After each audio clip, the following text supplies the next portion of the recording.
Welcome back to dine with Ann. ഇന്ന് നമുക്ക് കപ്പ ഉപയോഗിച്ചിട്ട് നല്ല മൊരുമൊരാന്നുള്ളൊരു വട ഉണ്ടാക്കിയാലോ. ഞാനിവിടെ ഒരു കപ്പയാണ് എടുത്തിട്ടുള്ളത്. ഈ ഒരു വലിപ്പത്തിലുള്ള ഒരു കപ്പ എടുത്തിട്ടുണ്ട്. അതിന് തൊലിയൊക്കെ ഒന്ന് കളഞ്ഞ് നമുക്കതൊന്ന് പുഴുങ്ങിയിട്ട് ഒന്ന് ഉടച്ചെടുത്ത് കൊണ്ടുവരാം. ഞാനിങ്ങനെ ഉടച്ചെടുത്ത കപ്പ ഒരു ബൗളിലേക്ക് ചേർത്ത് കൊടുക്കുന്നുണ്ട്. ഇത് ഏകദേശം 2 കപ്പ് ഉണ്ട് കേട്ടോ. ഇതിലേക്ക് ഒരു സവാള പൊടിയായിട്ട് അരിഞ്ഞത് ചേർത്ത് കൊടുക്കാം.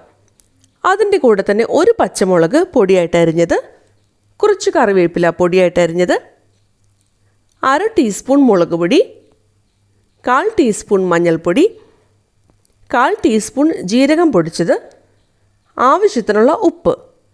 ഇതിൻ്റെ കൂടെ തന്നെ ഞാൻ 1 ടേബിൾ സ്പൂൺ അരിപ്പൊടി ചേർത്ത് കൊടുക്കുന്നുണ്ട്. ഞാനിവിടെ അപ്പം പൊടിയാണ് ഉപയോഗിച്ചിട്ടുള്ളത്. ഇതെല്ലാം കൂടിയിട്ട് നമുക്ക് നന്നായിട്ടൊന്ന് മിക്സ് ചെയ്തെടുക്കാം. ഈ അപ്പപ്പൊടി ചേർക്കുന്നത് എന്തിനാണെന്ന് വെച്ച് കഴിഞ്ഞാൽ ഈ വടയ്ക്ക് കുറച്ച് ക്രിസ്പ്നെസ് കിട്ടാനാണ്. അതുപോലെ തന്നെ നമുക്കൊരു ബൈൻഡിങ് ഏജൻറ്റായിട്ട് ഈ അപ്പപ്പൊടി വർക്ക് ചെയ്യുന്നതാണ്. മുളക് പൊടിയൊക്കെ എടുക്കുമ്പോൾ നമ്മുടെ ഓരോരുത്തരുടെയും എരിവിനനുസരിച്ചിട്ട് അഡ്ജസ്റ്റ് ചെയ്യാനായിട്ട് പ്രത്യേകം ശ്രദ്ധിക്കണം. ഇതൊന്ന് മിക്സ് ചെയ്ത് കഴിഞ്ഞാൽ ഇതിലേക്ക് വെള്ളം വേണമെന്ന് തോന്നുകയാണെന്നുണ്ടെങ്കിൽ മാത്രം കുറച്ച് വീതം വെള്ളം ചേർത്ത് കൊടുക്കാം. ഞാനിപ്പോൾ ഏകദേശം 2 ടീസ്പൂൺ വെള്ളം ചേർത്ത് കൊടുത്തിട്ടുണ്ട്. അത് പല ട്രിപ്പായിട്ടാണ് ഞാൻ ചേർത്ത് കൊടുത്തിട്ടുള്ളത്. എന്നിട്ട് ഒന്നുകൂടി നന്നായിട്ടൊന്ന് മിക്സ് ചെയ്തെടുക്കാം. വെള്ളം ചേർക്കുമ്പോൾ വെള്ളത്തിൻ്റെ അളവ് കൂടാതിരിക്കാനായിട്ട് പ്രത്യേകം ശ്രദ്ധിക്കണം. ഇനി നമ്മുടെ കൈ ഒന്ന് കുറച്ച് വെള്ളത്തിലൊന്ന് മുക്കിയെടുക്കാം. എന്നിട്ട് ഇതിൽ നിന്ന് ചെറുനാരങ്ങ വലുപ്പത്തിലുള്ള ബോൾസ് നമുക്ക് എടുക്കാം.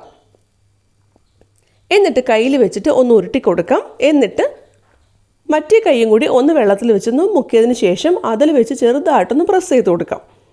എന്നിട്ട് ഞാനിതിൻ്റെ നടുക്ക് ചെറിയൊരു ഹോള് പോലെ ഇട്ട് കൊടുക്കുന്നുണ്ട്. നിങ്ങൾക്ക് ഇഷ്ടമുള്ള ഷേപ്പിൽ വട പിടിച്ചെടുക്കാം കേട്ടോ. ഞാനിപ്പോൾ ഇവിടെ ഉഴുന്നുവടയുടെ ഷേപ്പിലാണ് പിടിച്ചെടുക്കുന്നതെന്ന് മാത്രം. നിങ്ങൾക്ക് സാധാരണ പരിപ്പോടയുടെ ഷേപ്പിൽ വേണമെന്നുണ്ടെങ്കിലും ഈ കപ്പവട ഉണ്ടാക്കാവുന്നതാണ്. ഇതേപോലെ നമുക്ക് ബാക്കിയുള്ള എല്ലാ വടയും ഒന്ന് ഷേപ്പ് ചെയ്തെടുക്കാം. ഓരോ പ്രാവശ്യവും നമ്മുടെ കൈ വെള്ളത്തിൽ മുക്കിയതിന് ശേഷം മാത്രം വട പിടിക്കാനായിട്ട് പ്രത്യേകം ശ്രദ്ധിക്കണം. അങ്ങനെയാണെന്നുണ്ടെങ്കിൽ നമ്മുടെ കയ്യിൽ ഈ മാവ് ഒട്ടിപ്പിടിക്കാതെ ഇരിക്കും. അതേപോലെ തന്നെ വടയ്ക്ക് നല്ല പെർഫെക്റ്റ് ആയിട്ടുള്ള ഷേപ്പായിരിക്കും കിട്ടുക. 2 കപ്പ് പുഴുങ്ങി പൊടിച്ച കപ്പ കൊണ്ട് ഏകദേശം 16 എണ്ണമാണ് എനിക്ക് വട കിട്ടിയിട്ടുള്ളത്. ഏകദേശം ഈ ഒരു വലുപ്പത്തിലുള്ള വടയാണ് ഞാൻ ഷേപ്പ് ചെയ്തെടുത്തിട്ടുള്ളത്. ഇനി ഒരു ചീനച്ചട്ടിയിൽ കുറച്ച് വെളിച്ചെണ്ണ ചൂടാക്കാനായിട്ട് വെക്കാം. നന്നായി ചൂടായതിന് ശേഷം നമുക്കിതിലേക്ക് ഓരോ വടയായിട്ട് ഇട്ട് കൊടുക്കാം. എന്നിട്ട് മീഡിയം ഫ്ലെയിമിൽ വെച്ചിട്ട് നമുക്ക് നന്നായിട്ടൊന്ന് വറുത്തെടുക്കണം. പ്രത്യേകം ശ്രദ്ധിക്കേണ്ട ഒരു കാര്യം, ഈ വട മുങ്ങത്തക്ക വിധത്തിൽ എണ്ണ ഒഴിക്കാനായിട്ട് ശ്രദ്ധിക്കണം. ഫ്രൈയിങ് പാനാണ് എടുക്കുന്നതെന്നുണ്ടെങ്കിൽ കുറച്ച് കൂടുതൽ എണ്ണ ഒഴിക്കാൻ മറക്കരുത് കേട്ടോ. ഒരു സൈഡ് നന്നായിട്ട് വെന്ത് ഒന്ന് ക്രിസ്പായി വന്നു കഴിഞ്ഞാൽ നമുക്കൊന്ന് തിരിച്ചിട്ട് കൊടുക്കാം. എന്നിട്ട് മറുവശം കൂടി നന്നായിട്ടൊന്ന് മൊരിയിച്ചെടുക്കാം. നമ്മൾ ഈ വട ഉണ്ടാക്കിയപ്പോൾ അതിൻ്റെ നടുക്ക് ഒരു ഹോൾ ഇട്ട് കൊടുത്തിട്ടുണ്ടായിരുന്നു. അത് കാരണം തന്നെ ഈ വടയുടെ എല്ലാ ഭാഗവും ഒരേപോലെ തന്നെ വെന്ത് കിട്ടിക്കോളും. നമ്മളപ്പോൾ എണ്ണ ഇതുപോലെ കോരി ഒഴിച്ച് കൊടുക്കേണ്ട ആവശ്യമില്ല. ഇതിൻ്റെ പതയൊക്കെ ഒന്ന് അടങ്ങി വട നന്നായി ക്രിസ്പായി കഴിഞ്ഞാൽ നമുക്കിത് എണ്ണയിൽ നിന്ന് കോരി മാറ്റാം. ഇതാണ് കേട്ടോ ഇതിൻ്റെ പാകം എന്ന് പറയുന്നത്. അതായത് ഏത് എണ്ണ പലഹാരം വറുക്കുമ്പോഴാണെങ്കിലും അത് നന്നായി പാകമായി കഴിഞ്ഞാൽ അതിൽ പതയൊക്കെ ഒന്ന് അടങ്ങി വന്നിട്ടുണ്ടാവും. ഇതേപോലെ നമുക്ക് ബാക്കിയുള്ള എല്ലാ വടയും മീഡിയം ഫ്ലെയിമിലിട്ടിട്ട് എണ്ണയിലിട്ടൊന്ന് വറുത്ത് കോരി മാറ്റാം. ഇത്രയേ ഉള്ളൂ. വളരെ എളുപ്പത്തിൽ നമുക്ക് ക്രിസ്പി ആയിട്ടുള്ള ഒരു വട 4 മണി പലഹാരമായിട്ടൊക്കെ ഉണ്ടാക്കാവുന്നതാണ്. കുറച്ച് കപ്പ മാത്രം ഉണ്ടായാൽ മതി. ബാക്കിയുള്ള എല്ലാ ചേരുവകളും വീട്ടിലുണ്ടാവുന്നതാണ്. അപ്പോൾ എല്ലാവരും ഒന്ന് ട്രൈ ചെയ്ത് നോക്കണം.